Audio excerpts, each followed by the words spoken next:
பெற்றோரிடம் தங்கள் காரியங்களை மறைக்கும் பிள்ளைகளுக்கும் அந்த பிள்ளைகளுக்கு நேருகிற விளைவுகளை பற்றி நாம் பார்த்து கொண்டிருக்கிறோம்.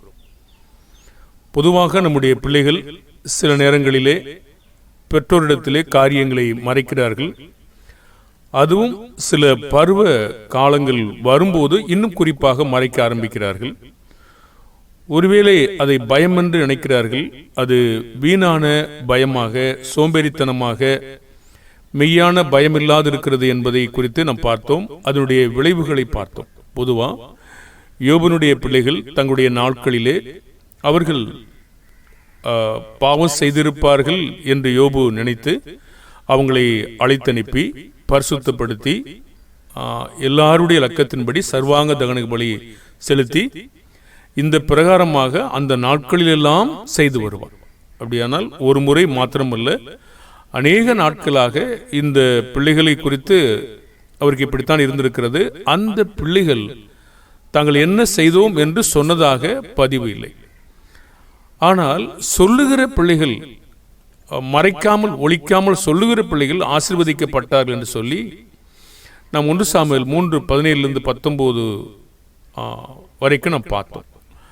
யோசுவாவிடம் ஆகான் ஆரம்பத்தில் மறைத்து பின்னாக வந்து அவர்கள் கலங்கப்படின பிற்பாடு பிறகு வெளிப்படுத்தினாலும் ஆகான் மன்னிக்கப்படாமலே பாவத்தின் தன்மையை பொறுத்து தேவன் அவரை மறிக்க செய்தார். அப்போ ஆகான் ஆரம்பத்திலே அந்த வேலை செய்திருக்கணும். ஆனா இஸ்ரவேல் மக்களை அனைவரையும் அவன் கலங்கு பண்ண வேலை செய்து விட்டான். அவன் பேர் பேராக குறித்து, கோத்திரம் கோத்திரமாக குறித்து, அப்புறம் பேர் பேராக குறிக்க பண்ணி குடும்பம் குடும்பமாக கொண்டு வந்து பிறகு அவன் ஒத்துக்கொண்டபடியினாலே அவனுக்கான அந்த காட்சி தேவன் அவனை மன்னிக்க சித்தமா இல்லை. இந்த காரியத்தை நாம் பார்த்தோம். ஆனால் யோபு தேவனுக்கு தன்னுடைய பிதாவுக்கு முன்பாக எதையாவது மறைத்து வைத்தார் என்றால் இல்லை என்று சொல்கிறார். அதற்கு ஒரு உதாரணத்தையும் காட்டுகிறார். நான் ஆதாமை போல் என் மீறுதல்களை மூடி என் அக்கிரமத்தை என் மடியில் ஒளித்து வைத்தேனோ என்று கேட்கிறார். அப்ப நாமும் தேவனுக்கு முன்னாக தேவனுடைய வார்த்தை சொல்வதில் கூட மறைக்கக்கூடாது. இங்க அப்போஸ்தலனாகிய பவுல் கொலோசியை தீர்மானிக்க 40 பேர் அவர்கள் பிரயத்தனம் பண்ணின பொழுது ஒருவர் இந்த ரகசியங்களை மறைக்காமல் சொன்னார் என்பதை நாம் பார்க்கிற பொழுது அவர் காப்பாற்றப்பட முடிந்தது. யாக்கோபு தன் பெற்ற பிள்ளைகள் இருந்த போதும் கூட தீமையானது என்று வரும்போது அவர்களை எப்படி ஆசீர்வதிக்க வேண்டுமோ அப்படியே அவர் செய்தார்.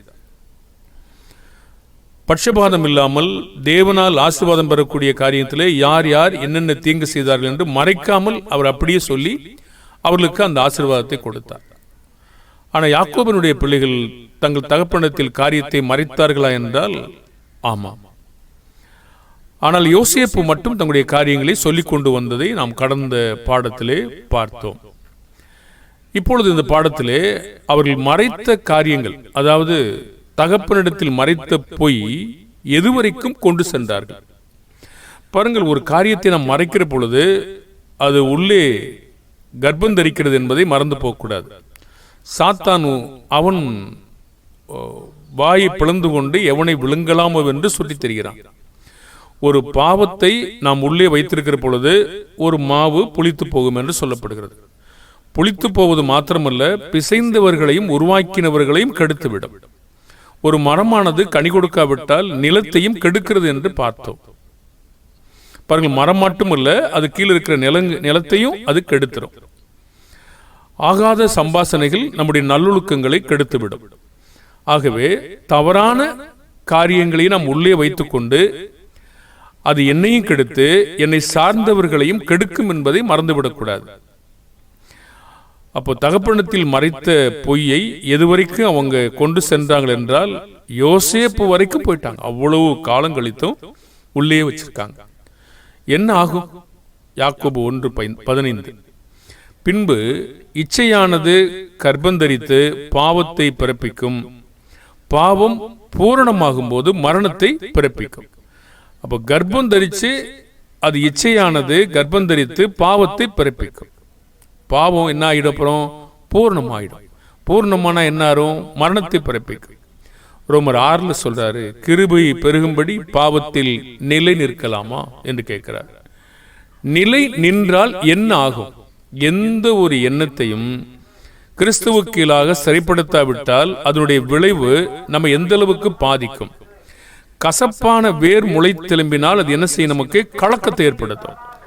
அப்படியானால் இந்த கலக்கத்தையும் புளிப்பையும் இச்சையையும் பொய்யையும் ஆகாத சம்பாசனையும் நாம் உள்ளே வைத்துக் கொண்டிருந்தால் அது நம்ம என்ன செய்துவிடும்? நம்முடைய மரணத்தை கொண்டு வந்துவிடும். இது போன்றதான் அந்த சகோதரர்கள் உள்ளே பாவத்தை வைத்துக் கொண்டார்கள். அப்ப தகப்பனத்தில் மறைத்த பொய் எதுவரைக்கும் கொண்டு சென்றாங்கன்னா பல ஆண்டுகளாயும் யோசேப்பு வரைக்கும் அவங்க போனாங்க. ஆதியாகமம் 42, 13, 14 தேவனுக்கு முன்பாக காரியத்தை மறைக்கும்படி அவங்க துணிகரமா இருக்காங்க. சகோதரர்கள் அதில் மறைக்கும்படி ஒருமனப்பட்டிருக்காங்க. பொல்லாப்பிற்கு அவங்க உடன்பட்டாங்க. பாருங்க, யாரோ ஒரு தான் துரிதப்படுத்தணும், அவங்க எல்லாம் சேர்ந்து ஒத்து போகணும். அப்போ இந்த காரியங்கள் எல்லாம் அவங்க என்ன செய்யறாங்கன்னு கேட்டீங்கன்னா, தேவனுடைய கடிந்து கொள்ளுதலுக்கு அவங்களுக்கு விருப்பம் இல்லை.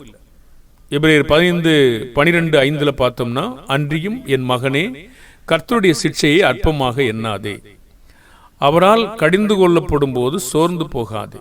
கர்த்தர் எவனிடத்தில் அன்பு கூறுகிறாரோ அவனை அவர் சிட்சித்து தாம் சேர்த்து கொள்ளுகிற எந்த மகனையும் தண்டிக்கிறார் என்று பிள்ளைகளுக்கு சொல்லுகிறது போல உங்களுக்கு சொல்லி இருக்கிற புத்திமதியை மறந்தீர்கள் என்று சொல்றார்.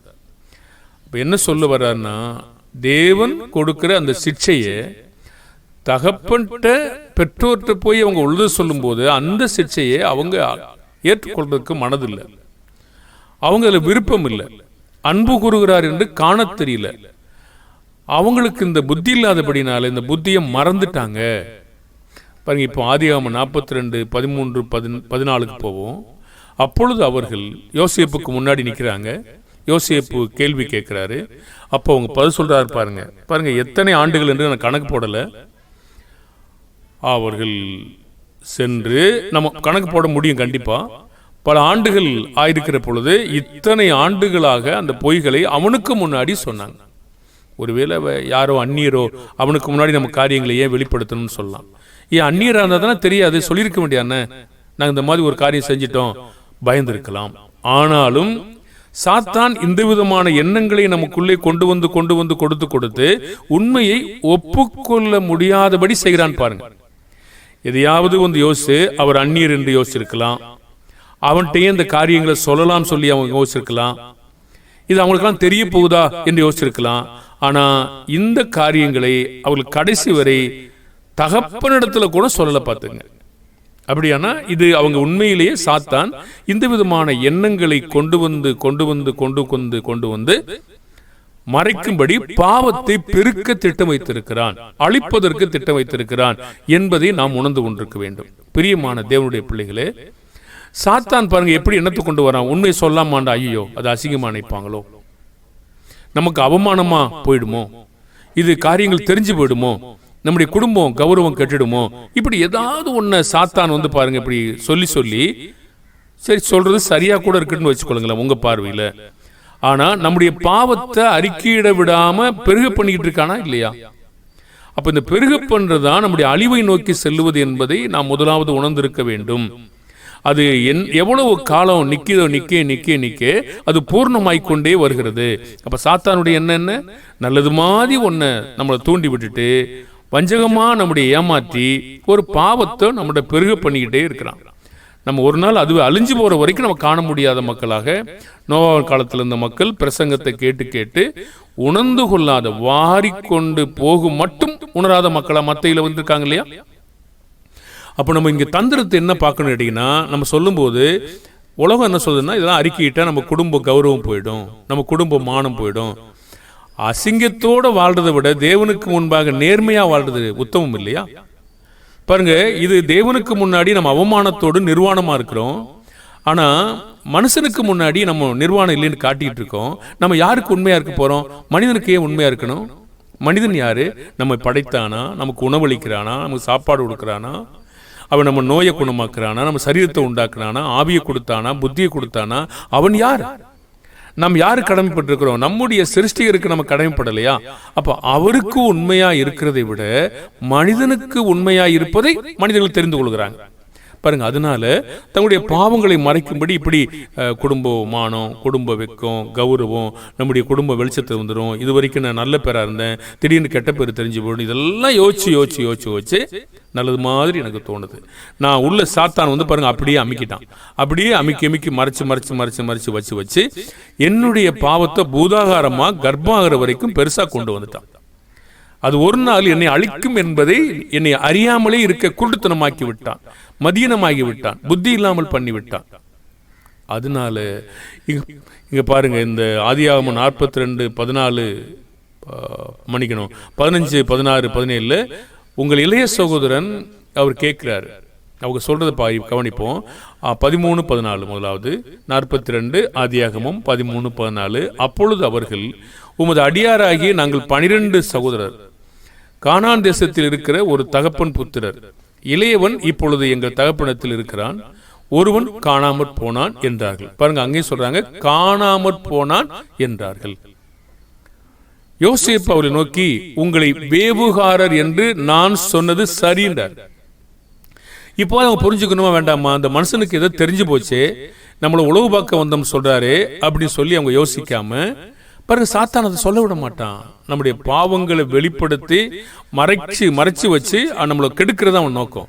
ஆனா தேவன் பாவங்களை வெளியே கொண்டு வந்து அறிக்கையிட செய்வதை விட அவருடைய நோக்கமா இருக்காரு. இது எது நல்ல எண்ணம், எது கெட்ட எண்ணம் நமக்கு பார்க்க தெரியாததுனாலதான் நம்ம கேட்டிலே கெட்டழிந்து போய் கொண்டிருக்கிறோம். பாருங்க, தேவன் நம்மளை அன்பு கூர்ந்து வெளியே கொண்டு வந்து அதை கக்கி விட்டு வெளியே அறிக்கையிடும்படி விட்டுவிடும்படி கேட்கிறாரு. சாத்தான் மறைத்து வைக்கும்படி கேட்கிறான். அப்ப சாத்தானுக்கும் தேவனுக்கு இருக்கிற வித்தியாசத்தை நம்மால் காண முடியல. ஏன்னா வெளியே சொன்னா அசிங்கம் நினைக்கிறோம், சாத்தான் சொல்லாம இருந்தா நல்லது நினைக்கிறான். இப்படியே நம்முடைய நினைவை கொண்டு வந்துகிட்டே இருக்கான். அப்ப சொன்னாங்க, யோசேப்பு சொன்னார், உங்களை வேவுகாரர் என்று நான் சொன்னது சரி என்று சொன்னார். ஆதியாகமம் 42, 15-17 காரியத்தை மறைத்ததினால் அவர்கள் சோதிக்கப்பட்டார்களாம். தேவன் அவங்க மேல அன்பா இருக்காரப்போ பாருங்க, தேவன் அவங்களை வெளிக்கொண்டு வரும்படி விரும்புகிறார், அறிக்கையிடும்படி விரும்புகிறார், அவளை உருவாக்க விரும்புகிறார். சாத்தான் மறைக்கும்படி விரும்புகிறான், ஏமாற்றும்படி விரும்புகிறான், பொய் சொல்லும்படி விரும்புகிறான், காரியங்களை ஒத்துக்கொள்ள மறுக்க வைக்க விரும்புகிறான். எவ்வளவு பெரிய ஒரு மோசமான அவமானமான நிகழ்ச்சிகளை உள்ள கொண்டு வந்து புதைத்து வைத்து இந்த வேலையை என்ன செய்யறான், செஞ்சுக்கிட்டே இருக்கிறான். அப்போ அவங்க கேட்கிறாங்க, அப்போ காரியத்தை மறைத்ததுனால அவங்க சோதிக்கப்படுவாங்களா? நிச்சயமா. ஏன்னா தேவன் அன்பாய் இருக்கிறார். எபிரேயர் 12 அன்பு கூறுகிற மக்களுக்கு. ரோமர் 8, 28, 29 கர்த்தர் தம்மிடத்தில் எவனிடத்தில் அன்பு கூறுகிறாரோ அவர்களுக்கு சகலமும் நன்மைக்கு ஏதுவாய் நடக்கிறது. தங்கள் பாவத்தை மறைக்கும் வரை என்ன செய்யப்பட்டாங்க? ஆதியாகமம் 42, 15, 16, 17 உங்கள் இளைய சகோதரன் இங்கே வந்தாலொழிய நீங்கள் இங்கே இருந்து புறப்படுவது இல்லை என்று பார்வோனின் ஜீவனை கொண்டு ஆணையிட்டு சொல்கிறேன். அப்படியானா இவ்வளவு உறுதியா சொல்லுவார் என்றால் கொஞ்சமாவது உங்களுக்கு திங்க் பண்ணணும் இல்லையா? இவ்வளவு உறுதியா சொல்றாரு, பார்வோனுடைய ஜீவனை கொண்டு ஆணையிடுகிறேன்னு சொன்னா அப்படியானா இவர் எதையோ ஒண்ணு நம்புறாரு அப்படி சொல்லிட்டு நிச்சயமாக யோசிச்சிருக்கணும். இதனால் நீங்கள் சோதிக்கப்படுவீர்கள் என்று சொன்னார். உங்கள் சகோதரனை அழைத்து வரும்படி உங்களில் ஒருவனை அனுப்புங்கள், உங்களிடத்தில் உண்மை உண்டோ இல்லை என்று உங்கள் வார்த்தையில சோதிக்கப்படும் அளவும் நீங்கள் காவலில் இருக்க வேண்டும், இல்லாவிட்டால் நீங்கள் வேவுகாரர் தான் என்று பார்வோனின் ஜீவனை கொண்டு ஆணையிட்டு சொல்லுகிறேன் என்று சொல்லி எல்லாரையும் 3 நாள் காவலில் வச்சிட்டார். அப்போ ஆதியாகமம் 43ஆம் அதிகாரம் 6ஆம் வசனத்துல காரியத்தை தொடர்ந்து மறைக்கத்தக்கதாக சாத்தான் இருதயத்தை கடினப்படுத்துகிறான். தங்கள் தகப்பனுக்கு அல்லது பெற்றோருக்கு துன்பத்தை வருவித்தார்களா? பாருங்க கேள்வி.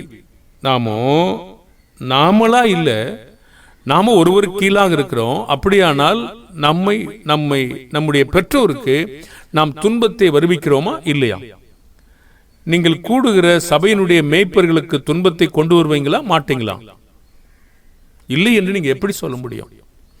பாருங்க, அப்ப சொல்றாரு 43:6 அதற்கு இஸ்ரவேல், யாக்கோபு தான் சொல்றாரு, உங்களுக்கு இன்னும் ஒரு சகோதரன் உண்டென்று நீங்கள் அந்த மனிதனுக்கு சொல்லி ஏன் எனக்கு துன்பத்தை வருவித்தீர்கள் என்றான்.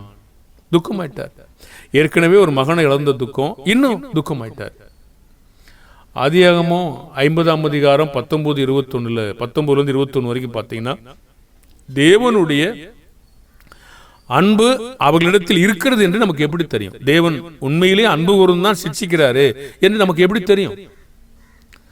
கடைசியில் பார்க்கும்போது தெரியலையா?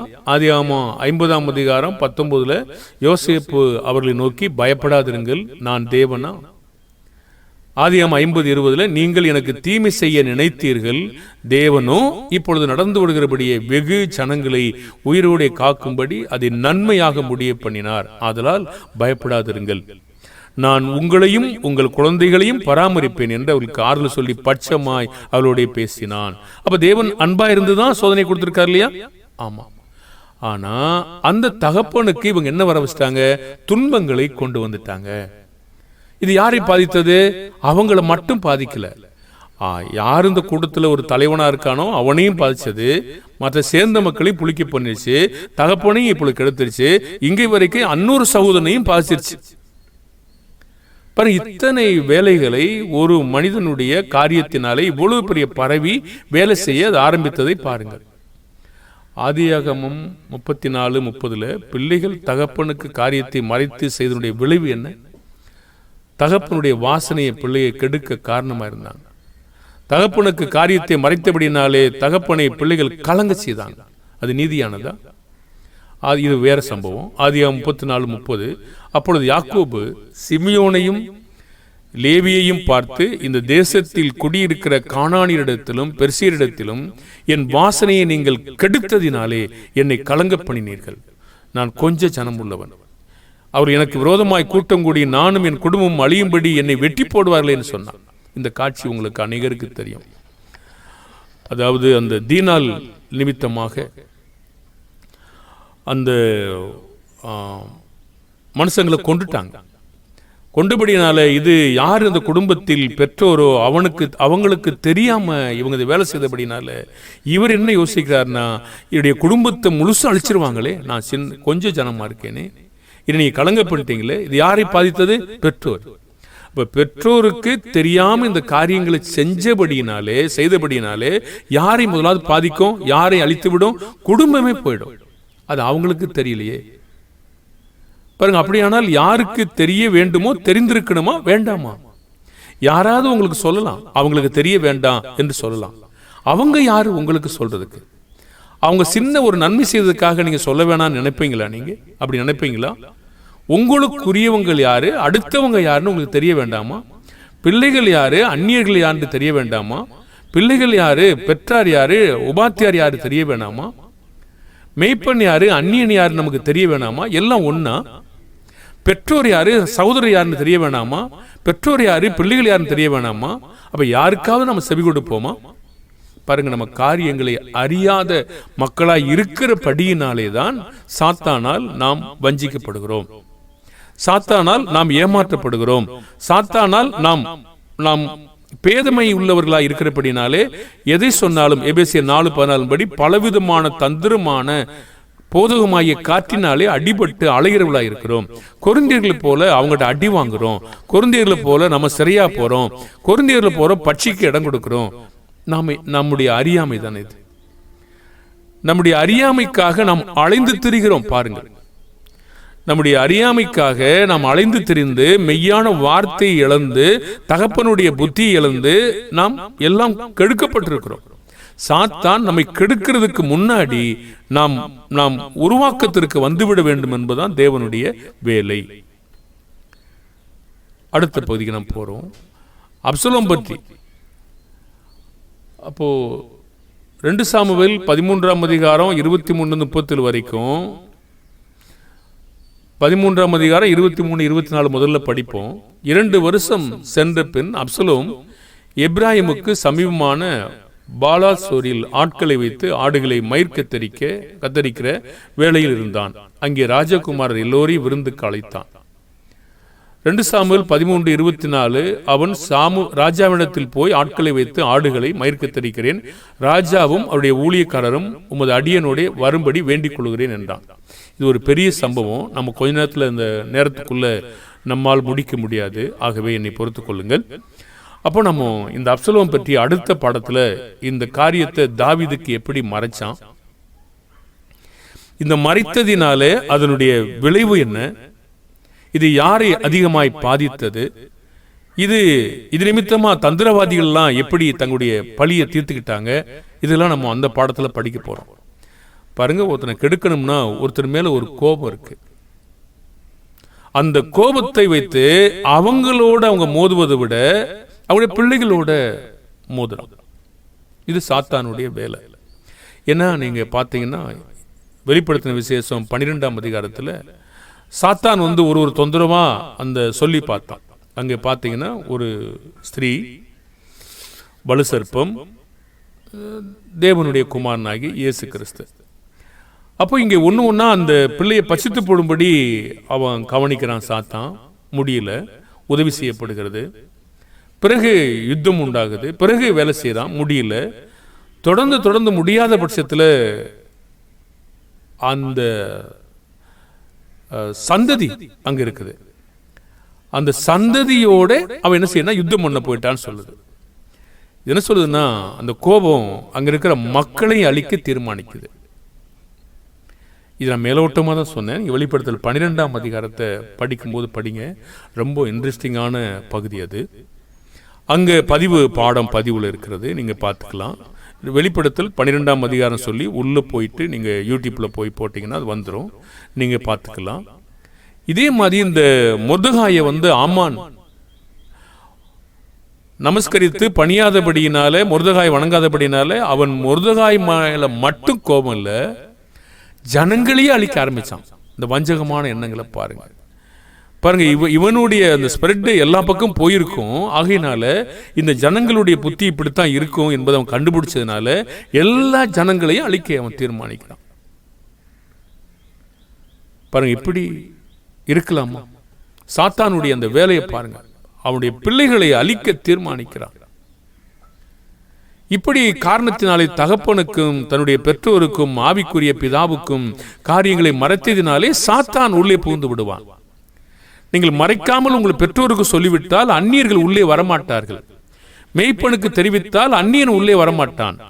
நீங்கள் ஆடுகள் அந்நியர் சத்தத்தை கேட்டவுடனே ஓட வேண்டும். ஓடுவதற்கு பதிலாக அவன்கிட்ட போய் சின்ன பொருள் கிடைக்கிறதுக்காக ஒரு மேய்ப்பனுக்கு துரோகம் செய்யற ஆடு இல்லையா அது? அவன்கிட்ட போய் நம்ம கத்திக்கிட்டு இருக்கலாமா? அவன் எவ்வளவு காலம் நமக்கு சேவை செய்வான்? அவன் கொல்லவும் அழிக்கவும் வருகிறானே என்று வேறொன்றுக்கும் வரான் என்று சொல்லப்படுது. அன்பான தேவனுடைய பிள்ளைகளே, இப்படி தற்காலிகமாக நமக்கு கிடைக்கிற மாயையான சுகத்திற்காகவும் மாயையான சிற்றின்பங்களுக்காகவும் நாம் ஆவிக்குரிய காரியங்களை இழந்து போய்விட்டோம் அல்லவா? நாம் அதை உணர்ந்து கொள்ள வேண்டாமா? இப்படி காரியத்தை மறைக்கும்படி ஏமாற்றப்பட்டு வஞ்சிக்கப்பட்டு பலவிதமான காற்றை கொடுத்து பலவிதமான தந்திரத்தை கொடுத்து பொருளாசை கொடுத்து இந்த விதமான ஏமாற்றப்பட்டு அவர்கள் அலைய விட்டு விட்டார்கள். இன்று நாம் உண்மையான தேவனுடைய வார்த்தைகளுக்காக இயங்குகிறோம். அதை தேவன் அவ்வளவு சீக்கிரம் உங்களை கொண்டு வராரா பாருங்க? கொண்டு வர மாட்டேங்கிறார். ஏன்? நாம் தாழ்த்த வேண்டும், இன்னும் தாழ்த்த வேண்டும், இன்னும் தாழ்த்த வேண்டும். பாருங்க, நம்ம எந்த அளவுக்கு பாவம் செய்திருக்கிறோமோ அந்த அளவுக்கு தாழ்த்தினா மட்டும்தான் உள்ள வர முடியும். நாம் ஒரு கடுமையான பாவம் செய்து விட்டு லேசாக உள்ள நுழைய முடியாதுங்க. பாருங்க, பாவத்தின் தன்மை அடைக்கலப்பட்டனத்துல அறியாம செஞ்சா தப்பிக்க முடியும். அறிந்து சேர்வங்களுக்கு அங்கு தப்பிக்கிறதுக்கான வழியே கிடையாது. தாவீது பாவம் செய்தார், ஆனால் பாவத்திற்கான அவர் மரிக்காமல் காப்பாற்றப்பட்டாலும் அதற்கான விளைவு நீங்க பார்த்தீங்களா? அம்னோன் பாவத்தை அறிக்கை செய்தான், அதற்கான விளைவு நீங்க பார்த்தீங்களா? பாருங்க, இதெல்லாம் என்ன சொல்லுது நமக்கு? நாம் எவ்வளவு நம்ம பாவத்தை கடுமையாக்குறோமோ அவ்வளவுக்கு அவ்வளவு அதிகமா தாழ்த்தினா மட்டும்தான் முடியும். ஒருவேளை மன்னிக்கலாம், ஒருவேளை மன்னிக்கப்படாம நம்ம ஆவிக்குரிய மரணம் அடையலாம், பூமிக்குரிய மரணம் அடையலாம். யாருக்கு தெரியும்? ஆகையினாலே இது எல்லாருக்கும் சமம், யாரென்றும் வித்தியாசம் ஒன்றும் இல்லை. நீங்களுக்கும் அதுதான், எனக்கும் அதுதான். அப்ப யாரா இருந்தாலும் நாம் அறிந்து கொண்ட பிற்பாடு நாம் கவனமாய் நடக்கவில்லை என்று சொன்னால் இப்படி போய்விடும். இந்த அப்சலோமை பற்றி இந்த விதமான காரியத்தை நாம் பார்க்க போகிறோம். அவன் எவ்வளவு பெரிய மகா பயங்கரமான செயல்பட்டு இருக்கிறான். பிறகு அவனே அழிக்கப்பட்டான். தன்னுடைய பெற்றோருக்கு எதிராக அவன் திரும்பினான், காரியங்களை மறைத்தான். பிறகு எவ்வளவு காலம் ஓடும்? நாம் என்ன செய்தாலும் முடியாது. தேவன் தூத்தி விட்டுக்கிட்டே இருப்பார், போயிட்டே இருக்கும் காரியங்கள். நாம் நினைக்கிறோம் நம்ம நடத்திடுவோம், இல்லவே இல்லை, நிச்சயமாக முடியாது. ஆகவே தயவு செய்து தேவனுடைய பிள்ளைகளே, பெற்றோரிடத்தில் காரியங்களை மறைக்கும் பிள்ளைகளா நீங்கள் ஜாக்கிரதையாயிருங்கள். நீங்கள் அறிக்கையிடாத பிள்ளைகளா பயந்திருங்கள். நம்முடைய வாழ்க்கையை நாசம் பண்ணும். மறைக்கிறவன் வாழ்வடைய மாட்டான், அறிக்கை செய்து விட்டு விடுகிறவனோ இரக்கம் பெறுவான். தேவனுடைய பிள்ளைகளே, தேவன் நம்மை அன்பு கூறுகிறார், தேவன் நம்மை நேசிக்கிறார், தேவனிடத்தில் கிட்டி சேர்ந்து வரும்படி அழைக்கிறார். நாம் நெருங்குவோமாக. தேவனுக்கு அது பிரியமான செயல். அவைகளை நாம் மறந்து போனோம் என்றால் சொன்னால் நாம் இன்னும் தொடர்ந்து பாவம் மறைக்க பெருகிக் கொண்டே வரும். எதுவும் வெளியே வராத ரகசியம் எதுவுமே கிடையாது. எல்லாம் ஒரு நாள் வெளியே வந்துவிடும். எதையும் மறைக்க முடியாது. அப்படியானா நம்ம எவ்வளவு காலம் மறைச்சு வச்சிருப்போம்? எவ்வளவு காலம் மறைச்சு வைக்க முடியும்? நிபந்தனை, அதுக்கான சந்தர்ப்ப பொருள் மறைந்து இருக்காது. அப்படியே மறைந்து இல்லாவிட்டாலும் ஒரு நாள் வெளியே வந்தே தீரும். நல்ல செயலும் பொல்லாத செயலும் இப்படித்தான் இருக்கிறது. ஆகவே நாம் அப்சலோமை பற்றி இன்னொரு பாடத்தில் படிப்போம். கவனமாயிருப்போம், நாம் மறைக்க வேண்டாம், அறிக்கையிடுவோமாக. பாருங்கள், நம்முடைய பரம பிதாவிடத்தில் நாம் அறிக்கையிடுவோம். நம்முடைய பூமிக்குரிய தகப்பனிடத்திலே நாம் அவரிடத்தில் சொல்லுவோம். ஆவிக்குரிய வேலைக்காரரிடத்திலே, தேவனுடைய வேலைக்காரரிடத்திலே நாம் தெரிவிப்போம். பாழாகாதபடி, கலங்காதபடி, கெட்டுப்போகாதபடி, வாசனை கெட்டுப்போகாதபடி உங்களை காப்பாற்ற அவர்கள் கிறிஸ்து இயேசு மூலமாய் தேவனிடத்தில் கேட்பார்கள்.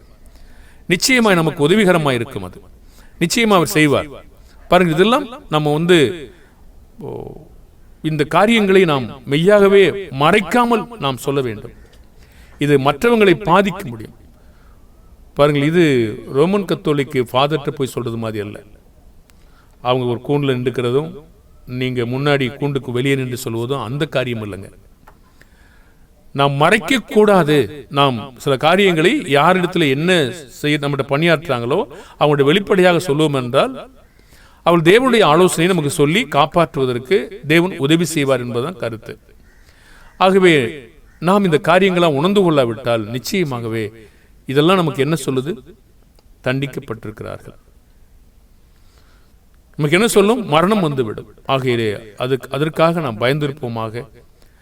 நம் மரணம் வரும் முன்னாடி, பூர்ணமாக இருக்கு முன்னாடி நாம் மனதை மாற்றுவோமாக.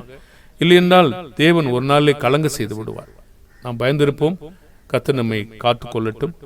தேவனிடத்தில் ஒப்புரவாக்குதலை தேடுவோம். கர்த்தர் நம்மை ஆசீர்வதிப்பார். ஜெபிப்போமா?